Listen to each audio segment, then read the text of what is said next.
हमारे सामने एक आरएसएस की तंजीम है, 1925 में कायम हुई, 2025 में 100 साल मुकम्मिल कर लेगी। उन्होंने नारा दिया, आरएसएस का जो भी मेन प्रेसिडेंट है, सरपंच चालक है, ये कभी भी पॉलिटिक्स में हाथ नहीं डालेगा, आज तक हाथ नहीं डाले, कमिटेड है।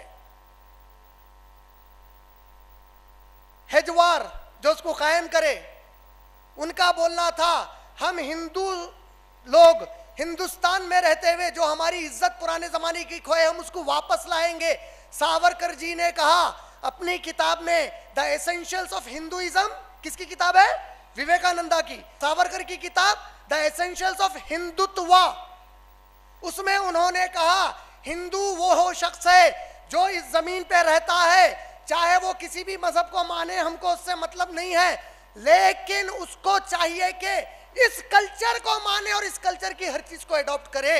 ये दूसरी शर्त। ये तू नहीं करता, तू हिंदू नहीं है, तू हिंदुस्तानी नहीं है। ये तेरे में नहीं आया, तू पढ़ भाई, मस्जिद में जा, मता मंदिर को हमारी मस्जिद में जा, लेकिन किसी को मत बोल कि सिर्फ मस्जिद में जिस अल्लाह की तू इबादत कर रहा उन्हें अकेला अल्लाह है, तू कर ले अपनी जगह, दूसरे भी सही है बोल। कॉन्सेप्ट लेकर उठे वो लोग, 100 साल मुकम्मल कर लेंगे 2025 में, डायरेक्ट कमिटेड, उसमें से बाहर नहीं निकले।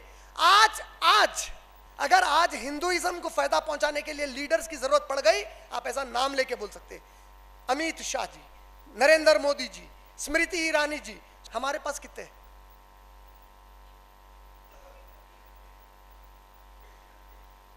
इस्लाम उसको लीडर मानता जो शरीयत को इस जमीन का जो है ना हाकिम मानने के लिए काम करता।